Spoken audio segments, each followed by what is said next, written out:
welcome to another episode of Baggers Chat. My name is Mitch Patterson, and as always, we're joined by Ethan Daffy. And of course, we are reviewing the practice game last night, Carlton v Melbourne at Icon Park, 6:40 on a Wednesday night. It started off very hot on the Wednesday night, but of course, it got a little bit cooler. But first things first, Daffy boy, how are you, mate? Of course, you were there last night with me as well. How did you see the game to start off with, mate? But first things first, how are you? No, I'm good, mate. It's a good time of the year. It's a bit weird that we're playing a game for points in about 8 days now, which is quite unbelievable. It's still Feb right now, so as we film this. So, yeah, it's good times. Obviously, you look at the two practice games, and let's be real, they weren't great practice games. They're not filling you with massive confidence, but I think we're at a different stage as we were the last few years in terms of we've still got stuff to prove, but I think we've got more to prove in terms of throughout the actual season rather than pre-season. Because I think even that 2022 when we beat Melbourne, we're all up in arms about us winning that game, and we didn't make the finals and they made top four. So yeah, I don't know. It's a weird feeling, but it's an exciting kind of feeling. But that kind of task up in Brisbane is going to be real tough, but I think they've got a practice game on literally as we speak. So we're good to see how they go, and hopefully they bang and crash, and hopefully they have a few sore bodies heading into next week. Yeah, well, let's hope the Swans can get some sneaky injuries, just accidental injuries, maybe to a certain Joe Danaher, because right now there is a lot of conversation around our key defender, which of course we'll touch on in the episode later on. But yeah, there's a lot of questions that's going around in the club that I don't like at this time of the year. But for certain people to call out that Carlton are not going to make the 8 and they've officially fallen off for 2 practice games, it's pretty. Oh no, it's pretty funny to me, because I mean, I'm even speaking to people that I know that are like Melbourne supporters, and they're saying, yeah, Carlton didn't look too good last night. I reckon you guys are a chance to miss the 8. But I'm like, really? Like, you really look that much into it? I don't know. But yeah, so of course Brisbane are playing Sydney right now, and at the same time, Giants and Gold Coast are playing as well. So they are the 2 practice games going on tonight. But of course, we'll touch on the Carlton v Melbourne game, and of course the last game, the scores were Carlton 63 to Melbourne 101, 38-point loss. But I mean, as I said, the few first sit-outs have been done and dusted, and now it's time for the real thing. But I think we've got to touch on a few impressive performers that stepped up, I guess, into some players were in a different role to how we kind of see them from, I mean, especially from last year. But Harry McKay will start off with, and his game was, I thought he was actually really good last night. I know that there's still parts of his game, especially his goal kicking. The goal kicking right now is my only thing that really needs to work on for Harry McKay. But I mean, I texted you last night and I was saying that this guy playing in a final, if he's having a set shot 25 meters out and it's a draw, I'm going to be absolutely shitting myself, which isn't what you want as a key forward, but also it's what he can do that 99% of the key forwards can't do in this game of AFL football. So, of course, his game was 3 goals, 18 disposals, 13 kicks, 5 handballs, 10 marks, 2 tackles, 3 hit-outs, and when he transitioned into the ruck, when Pitto went off halfway through the game, I mean, he played as that second ruck. I thought he was absolutely fantastic. So, Daffy boy, what did you think of Harry McKay's game? I know that it was definitely a different role. We initially saw it against the Cats as that second ruck. But how did you see it? You've been crying out for this for a few months now. Now that it's actually finally a thing that might actually happen for season 2024, what was your thoughts? Fantastic performance, and on his goal kicking, obviously he missed one early, missed one at the back, but he's actually improved his goal kicking compared to last year in terms of his routine. He's got so much momentum when he kicks it. Like, I just read an article then, he's actually gone to another country to take a look at his goal, like his set shot. So they've, like in video games, the motion graphics, like where they get the dots and they get the guys to act out whatever. He actually went to, I don't know where he went, but he went there and he figured out something before he actually goes to kick. it was like a little pause or something in his kick that he has eliminated over the off season, and he kicks through it a little bit more. So I know we've got two other ones, but I seriously think I'm not gonna, I'm not trying to go over the top here, but the way he's playing, he seriously is in for a huge year. Like last night, he was our best by a mile, and in my opinion, I think he actually kept us in the game for a lot of the time. And he is ridiculous. Like even the one where he kicked it in the goal square, everyone's going, "Oh, he got a goal in the goal square," but he fucking ran from 60 outpaced every defender in Melbourne, and took it and kicked a goal. Yeah. Like people just don't. I hate it. Mm. There's something about it. They don't look at his other stuff. His pressure for a tall forward.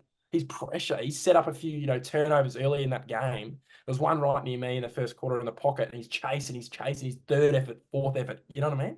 It's like that stuff is unbelievable for a guy of his size. And obviously, he had 18 touches, 10 marks, 3 goals, which is, you look at that and you go, fantastic performance. So, yeah, shout out to him. And, I think I get you with the whole final stuff. It's that PTSD, but I think, he's obviously had the weight on his, shoulders for the last 12 months.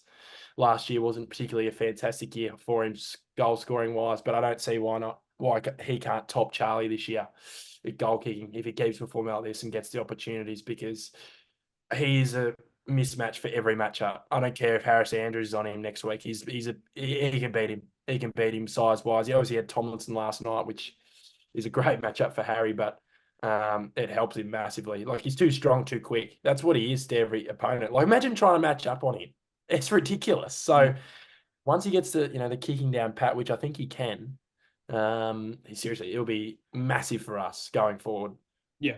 And that's one thing that every Carlton supporter, I think, realise, and that's what the broadened AFL, the whole supporter base of the AFL need to start to realise that this Harry McKay is the one key forward out there who is probably quicker than a rebounding halfback, and you don't usually have that. Yes. No, but seriously, he's up there for, I reckon he's almost quicker than Saad, and I'm not even taking the piss about that. I don't know the exact stat, but I would actually like to see them having a 100-meter sprint, McKay and Saad, actually see who wins, because I reckon Saad has more push off. Straight away pace. Yes. Yeah.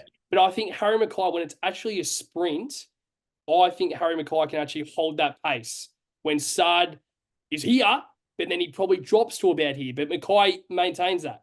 But he's also in that pace. And I just reckon, like last night, even when I think it was May, Curnow, and McKay, when they were running towards that goal that you mentioned before, as soon as I saw Harry there, I'm like, all right, he's going to get to this, because we know how quick he can be. And he gets to it. And that's what I'm saying. I hope he knows deep down that he's detrimental to this club of how important he is. Because, I mean, I know that I mentioned earlier about, of course, I would love to trust him in front of a 100,000 crowd at the MCG in a prelim final, 25 meters out. But also you've got Charlie Curnow down there as well. So you've got a guy who's probably the best set shot in the competition in Charlie Curnow, but you've also got another key forward who he has the best snap in the competition by a country mile. It's not even a conversation. And as you mentioned, he's improved with his drop punt, because he was going for drop punts that he wouldn't usually go for. Yeah, he is drop punting him. He didn't even snap it last night. And obviously Charlie kicked that one on the left from straight in front, but that was a bit of a piss take in my opinion. But Harry's field kicking is probably top 3 in the team in terms of his entries. I watched the game again today. I was just watching bits and pieces, and Jesus Christ, what is he, 6'9", 10, and he's hitting bullets. If he gets his kicking right, seriously, he could really, really, really, his goal could be real high. And so the ceiling is that high for him. It's just unbelievable. And he's shown it. That's the thing. It's not like it's just potential. He's shown it in seasons where he can, tear apart a game. Yeah, completely spot on. But we have 4 more players that we will touch on, so we want to just try and fly through them. So the next player is, of course, Adam Saad, and he's just, I don't know if he's even maintained his form from last year or if he's gone to another level, because he is the most underrated player in the AFL. Yes, he and is. I am saying that without a doubt. there's people that don't even mention his name. He's Yeah. kicking Oh, like he did one last night, right? I think it was to Cottrell inside the forward 50, and yeah. he just Four. he just pulled it onto his left boot. He kicked it across his body, and I just looked at my mate Jacob, and I'm like, "What the fuck?" Like, if only we had this talent that Sardi has, and to not even Yeah, mention his pace, but his pressure, like just his yeah, football yeah, IQ is one of the best in the club, but probably one of the best in the competition. So 26 disposals, 21 kicks, 5 handballs, 4 marks, 1 tackle, 77% disposal efficiency, which is absolutely fantastic. 4 turnovers, which is a bit like it's not too many, and intercept possessions 7. So I think he did really well, and 2 score involvements as well. So it obviously shows that he yeah. tried to get up the ground as well to be involved in score involvements. But Daffy boy, what did you think of Sardi's game? Yeah, I agree in terms of the underrated. I was actually talking to my mum about it before. Obviously, she's a big blue bagger as well, and we're just talking about the game last night. And yeah, she was just saying that he's one of the most underrated players and consistent players for us. I think internally we just take him for granted. It's just unbelievable, and I think what he's improved on since coming to the club. I think prior to coming to the club, he was obviously more offensive minded. I think he's actually kind of taken a step back and focused on him like defensively because he's one-on-ones, he doesn't lose many. And then his closing speed is so fast that he can get to, he can have that breathing room where he can cover like a spot on the ground, but his opponent might be over there, right, 15, 20 meters. That ball's getting kicked to his opponent. He can get there. Yeah. So that's huge for your defense because you've got someone who can cover a spot on the ground, like the center of the ground or wherever, like, a money spot where it might be set half back or somewhere in there. So a key forward can't lead in there. And then his opponent's over there, he can close it out. So I think he's phenomenal. And, like you said, he's just by foot phenomenal. And yeah, apart from a few iffy kickouts in the last quarter, he was good. Yeah, no, completely spot on, mate. But we'll. I mean, I don't think we really need to spend too much time on Saad because we both know, and I think they're Broad Carlton base supporters know how great Saadi is. So we're not going to speak too much on Saadi because we also don't want the Broaden AFL supporters to know how good Saadi is because then he might get tagged. Who knows? But move on to our next player, which is George Hewitt. Yeah, very good. Oh, he's so good because he's just player that does the little things.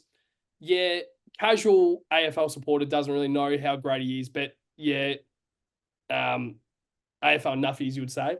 Know how great George Hewitt is, and 25 disposals, 8 kicks, 17 handballs, 4 marks, 7 tackles, 80% disposal efficiency. I think that's probably quite high just because he did handball quite a bit. But you need to have players like that get the ball out to a Chera and a Jordan Boyd and a Saad. It's great. So, George Hewitt, Dutch Boyd, what did you think of his game? And how important is he to our midfield? Yeah, he is crucial for us. He plays very well against the Demons. His best game's always coming against the Demons. The last couple of years, he's always had some massive. I think the last game had 34 or something. But I think we actually match up extremely well against them. Obviously, we lost by 40 points, but I think we play the exact same way in terms of we're really, both teams are really brutal on the inside. Obviously they got their Vineys, they got their, Petraka's inside and out. Obviously they got Oliver missing. He didn't play last night, and he's brutal in the midfield. And we're the same. That's why our games are always neck and neck because the teams are exactly the same. We've got fast guys off half back. Obviously they're probably obviously got Van Rooyen and probably Petty to come back and up forward. They probably don't have the forward line we do, but I don't know. They have guys up there that are very good as well. You got Fritches and stuff like that. So in terms of both teams, I think that's why our battles are always great because we play a similar brand of football. And onto George, I think he's fantastic. I think before we touched on before the episode, we touched on our our midfield and our pace. And I think for me, it's a bit worrying sometimes when we have like our midfield and you look at it and you go George and Cripps and one of those two are running out of the kind of stoppage. You don't want that. You want a bit of speed. And I think the way the AFL goes, you want guys like even Chera, and even Chera's not super quick, but that's why Walshy's a massive out. And that's not people go, oh, we can cover it next man up. Well, we obviously we can, but we can't. Like he brings that spark and that energy and that pace into our midfield. So that's nothing against George or the players. I'm just saying, as a unit, we need that speed in midfield. But George, fantastic. He's a clearance beast, and he's going to be important next week.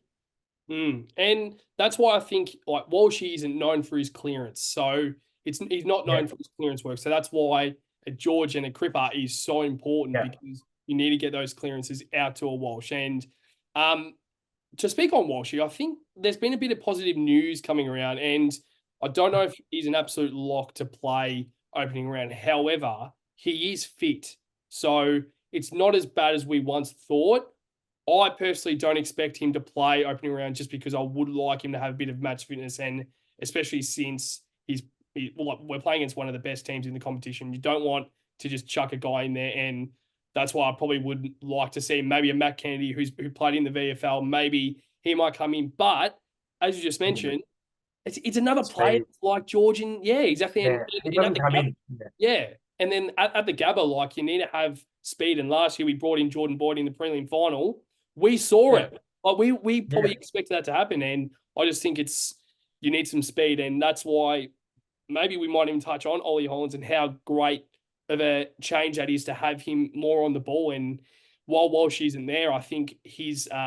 his play style is so detrimental because he can really go out there and really take the game on. But to move on to Jordan Boyd, who I thought was fantastic last night. 11 disposals, 11 kicks, so zero Yeah, handballs, which is good, and we know how great he kicks the ball. So 91% just disposal efficiency as well. So 91% by foot. So yeah, that's absolutely fantastic. But 2 marks, 1 tackle, and he kicked a goal. So yeah. you absolute beauty. But David Boyd, what do you think about Jordan Boyd's game? No, I thought he was good. I thought, 11 touches, righto, that's a, average game. But I thought his impact on the game was quite good. I, when he first came to the club, I just thought he was kind of that, that halfback that isn't defensive. But I think a lot of the halfbacks that have come to the club have evolved their game more defensively. And he's definitely one of those guys, similar to Saad, where they focus on their defense because they know their strengths, their ball use and stuff like that. Obviously, they work on that as well, but it's that making sure defense first. That's all I ask, especially for defenders and most of the team. Like the way we played it back into last year when we were playing really well, it was defense based. Your midfielders are setting up an 18-man defense, and your forward line's pressure. It's all defense. So, yeah, Boydie was good, and obviously he kicked his first ever goal. So it was on the left from the boundary. I wasn't expecting him to kick a left from the boundary, but for his first that was good. And yeah, I think he'd be playing next week, considering his success against the Lions last year. Yeah, completely agree. So I was going to touch on Orazio Fantasia, but I think there's these two names that come to mind, and I think for our last sort of touch on the players for their impressive performance, I think we will have to touch on the name that I just mentioned, then Ollie Hollands, but also his brother Elijah. Yeah, So I'm just going to very quickly go through their stats. So Ollie Hollands, 16 touches, nine kicks, 7 handballs, 3 marks, 3 tackles, 69% disposal efficiency, which I thought was great in itself. And then 12 disposals for Elijah Hollands, 5 kicks, 7 handballs, 3 marks, 2 tackles, 75 disposal efficiency. But Ollie Hollands, we know how great he is because we saw him, of course, last year. But Elijah Hollands, my word, if he was available to play opening round, how handy would he be? It is so frustrating that he won't be seen until round 3. But as soon as North Melbourne come, he is in. he's playing. He Yeah. is playing. He has to. So Ollie Hollands and Elijah Hollands, Daffy Boy, what did you think of their games? Who knows, there might be in a few months, the dynamic duo. Yeah, it's no, it's really good to see both of them playing. Obviously, Elijah came to the club with obviously a off-field issue that was sorted, and people make mistakes, and he's definitely pushed forward and trained really well over the off season, and it's definitely shown. He doesn't look out of place in this side, and he really fits that kind of, especially we've lost Paddy Dow and Zach Fisher, who are guys that can definitely hold their own in the best 22 when called upon. And I think we needed another guy. And we got, Hollands, who's definitely, fills that role where he can go through the middle, half forward. I think he will be that half forward. Last night, I think he had one centre bounce attendance or even none. So it's definitely looking like he's the half forward. And it's frustrating, man, because we've got no OEs. We're not going to have Jack Martin. And I think Jesse Mollop's okay. I think that was more precautionary. But, gee, Elijah Hollands must be thinking, fuck, I'd be out there, on Friday night, and he'd be really important for us. Not just out there just to fill the numbers, but he'd be really important for us connecting and kicking goals. He knows how to kick goals. So, no, Elijah was good last night again. I thought he was great in the Geelong game as well. And it's great to see Ollie. It's funny, like on the wing, obviously they had that Windsor, who's going to be a superstar. I think he's an absolute gun, and he could be a rising star type player. And he's going to play opening round, I think, next week, just due to the performances he's putting up. And it was funny seeing them on the wing. It might have been in the second quarter. They were playing on each other on the wing, and it's the size difference from year 1 to 2, isn't it? Like Ollie was like that last year, and then Ollie, they were sitting next to each other, and Ollie looks like way bigger than him. It was just unbelievable. Like, it just shows the difference in years and progression. It's really good to see. But like I think Ollie's definitely put on size where he can go in the middle, and I think he has to feel that. I don't think he individually feels the Sam Walsh void. I think we're going to have select few guys, because Fogarty was in there a fair bit. I think he had 7 to 8 attendances in there. You just need to get a few different blokes in there. We're going to be unpredictable, and good teams every year. They might, like Collingwood might win the premiership last year, but they've probably got tricks up their sleeve this year that you can't remain the same because teams figure you out. So that's going to be a massive call for Vossi and how he can kind of fill that void in Walsh, and hopefully he does play. But I think they've kind of found different ways to fill. Well, Punters as well. He brings pace. Like, it's not one guy that fills the Walsh role. We can't really get one guy to fill the role. So, and you can't really fill Matt Kennedy, as you said before. I don't think he can come in if George is in there as well. So, now Hollands boys, I'm happy with. I think Ollie will play next week, and Elijah should be playing next week, but he'll kick 10 against North Melbourne. But, I mean, the one player that you said then was David Cunningham, and I thought he looks confident. Good. And I generally reckon this is probably the first time that we've actually seen Cunners with a full preseason. Probably since first time. Yeah, I think it's 5 years, he said, in a recent interview. And that was probably when he got drafted. What? When? Oh, no, he got drafted. Would have been 2019 preseason, maybe heading into 2020. So that's a lot. Yeah, a few bad years, like pretty dark years in terms of injury. Yeah. You continue, mate.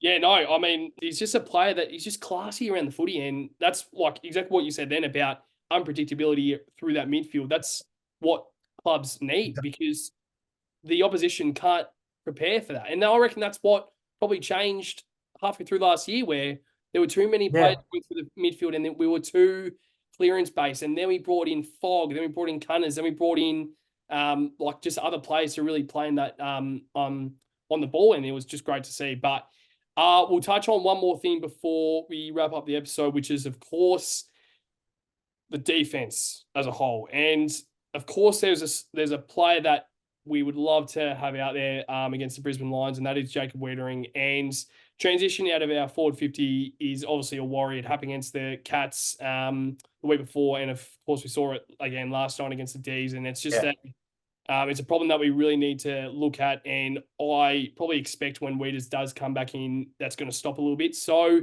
we touched on last episode about the Jacob Wiedering replacement, and it's a lot more than that, because you can't replace Jacob Wiedering, but it's more down to how you can manage it. So there's 3 players that we've come up with, and it's Lewis Young, Sam Durden, and I put Caleb Marchbank with 4 question marks. 5, actually. I can't count that. What is going on with Caleb Marchbank, for one? Because he's been ill for about 3 weeks now, and obviously it is quite serious, but he's not playing for me next week. He can't come in without any match fitness. So that's a line through that. Very surprised Sam Durden didn't feature last night in the senior side. I thought he may have played a half in the VFL side, half in the senior side, to see how he would go. Very surprised about that. But I think the obvious player that will come in as our key defender is Lewis Young. But David Boy, for the Jacob Wienering replacement and also your opinion on the defense that you saw last night, but obviously to try and focus it on the Jacob Wienering replacement, what is your thoughts right now? Yeah, I think defensively as a whole, when you lose the general down there, obviously the vice captain, Jacob Wiedering, and in my opinion, he's probably, top three, if not the best key defender in the league. Severely underrated all the time. We're not going to, I said it last night, we're not going to use it as an excuse, but it's a fucking big hole to fill. Like, it's him and Walsh. Like, these are two A graders. So, in terms of defense, yeah, I'll just begin talking about last night in terms of defense. I thought first half, real struggle. The ball got in there a lot. I think we struggled at the clearance. The Ds were using the ball well, weren't they? Inside 50. They were hitting targets. So sometimes that happens. Like, teams are just really, really good and setting up their forwards really well. But we worked a little bit better into the game. I thought what happened in defense, Patto, we freed up Brody Kemp. We freed him up as the intercept, like Lever. Lever doesn't pick anyone up good. That's why Tomlinson has to take McKay. So they were trying to play him as a kind of key and picking up a really good forward. I think it was he had Rich at certain points, but he kind of came off Rich and he became an intercept and he took 11 intercept marks. So that's huge for us next week, especially. We need someone to be able to cover that kind of Wiedering intercept mark type stuff. But on the names in terms of replacement, I think it has to be Lewis Young, and we've both said that. And I think it tells the story last night. If Sam Durden's not getting selected for these practice games, it seems like we're going with Lewis Young, which I'm fine with, and we're backing him in. So yeah, it's it's an interesting conversation, Pato. It's going to be one that's going to be a bit of a worry, especially the first few weeks. It's we've got Richmond the week after, and Tom Lynch will obviously come back. It's for his annual round one masterclass and then get injured for the rest of the year. So that'll be good. But no, it's going to be Lewis Young and Marchie. I agree. I don't think his match fitness is up to scratch at the moment. Hey guys, sorry to interrupt the episode. I just thought I would very quickly come on and just remind you guys to make sure to join our jumper giveaway that we are doing on our Baggers Chat Instagram page. All you have to do is follow Baggers Chat, subscribe to Baggers Chat on YouTube, comment and tag two friends. That is all you have to do, and you are officially entered into our giveaway. I initially said this on the episode, but I just got the vision back, and apparently it is completely shut the bed. So I just thought it would be easy just to do a video right now and just put it a part of the episode. But no, that's all. Entries close on the Wednesday, the 6th of March at 5 p.m. So if you are within that deadline, you will be officially entered into the giveaway, and the winner will be announced on the Friday. We don't know what time yet, but it will be announced on the Friday, which we play the Brisbane Lions. So I think that's the 8th of March. So Friday, 8th of March, winner will be announced. Entries close 5 p.m. on the 6th of March, which is a Wednesday. That's all I have to say. Just thought I would very quickly come on and say that. Enjoy the rest of the episode. Very quickly, David Boyd, before we wrap up the episode, next Friday is when we face the Brisbane Lions at the Gabba. You are going? Yes. You are going. So it's good that you're actually going, because that means that we could get a good insight. But mate, what do you think about the season opener? I know that we haven't really been blessed with a lot of confidence. However, we all know that it is practice games. We all know that when the season actually starts, the intensity lifts and there's a lot more things. And also, Michael Voss wasn't coaching the past year games either. So, of course, there's Ash Hansen that has been given the opportunity to actually coach up, which I don't mind, because the assistant coaches would always love to have a bit of experience. And I think it gives Michael Voss a bit of only him to watch the game, not worrying about just watching it and having his thoughts as well. So, of course, he will be coaching against the Brisbane Lions. But, mate, what do you think about next week against the Lions up at the Gabba? Yeah, it's like you said, it's we're not filled with a lot of confidence. Obviously, we back these guys in every week. We're not saying that whether we're 2-12 or 12-2, we're still to be there backing them in. But it's such an interesting time. I think it's always an interesting time as a Carlton supporter, because we've got so bad memories of opening games and opening the season. And I know we opened the season okay last year, actually. It was okay. It wasn't great footy, but we were getting wins. But this year we've gone deep into the finals, and now it's a hard part. It's doing it again, and this is where it starts, Patto. And obviously it starts with pre-season and pre-season games, and now the Lions at the Gab of the AFL are probably licking their lips for this clash, but. It's I don't know. I always have them going up there, so I'm a bit worried. You've always got that, in the back of your mind, but yeah, I'll be there. I'll be doing a vlog as well. I'll lock that in. Absolutely lock that in. It should be a good one. It'll be a longish. I'll film everything I do, which will be interesting. But if they play like the way they did yesterday and like last week, then you can start talking about stuff. But I think I think we will be fine. I think we'll be fine. It'll be a tough matchup. Let's just go hard at them, and who knows, Patto? We could come through with a win. So, and that'll be massive for a year. I think we have to start well this year. We can't be. I think for me, we can't be like 5-5, 6-6. We've got to be ahead of the ledger. I think you look at our run after where probably got Brisbane, and you got Richmond, North, Adelaide, Giants, Freo. So you look at those games, you go, wow, well, yeah, we should be starting the year strong. So yeah, excited, Patto. I can't believe the footy season's already here. It feels really early, but there's no issue with that. Yeah, and I think it just feels early as well because we don't usually watch finals games as a Carlton supporter. So it's kind of like, God, that's gone quick. But it's because our season officially ended end of September. So and, like also the season started early as well. So but the more football we get, the better. So I'm pleased. But you said it well. I think it's a game that I think me as a supporter, of course, would love to get the win against the Brisbane Lions. But at the end of the day, we know how great they are at the Gabba. So I just want to see some sort of competitiveness where we can really take it up to the Lions at the Gabba. If we don't get the win, of course I'd be like upset. But like you're not going to be like, oh shit. But if it's 60-point loss and it's we saw last night, that's when it's alarm bells are ringing. And if we I want to go into Richmond confident. I don't want to go into Richmond and be like, oh no, we could say the same thing as last week. Like I don't want to say it. And I can already tell there's a bit of discussion whether Tom Lynch is actually going to play round one, but he will play. He will find a way to play. Lock it in. I'm just going to be absolutely great. And then I'll say, oh no, Jacob Wiedering could be a chance to play out of nowhere. He doesn't play. Lewis Young versus Tom Lynch. 1 MCG, 90,000 at the MCG, and it's going to be pretty scary, mate. But to wrap up the episode, but we love you, Lewis Young. We absolutely love you, Lewis Young. But at the end of the day, like he's a player that when he's good, he's good. So that's very good against Richmond last year. Yeah, exactly right. 1,000 intercept marks. So yeah, exactly right. It's not about ability. It's just about confidence for him, I think, in my opinion. But yeah. Confidence only. So no, David boy, that's all we have to wrap up the episode.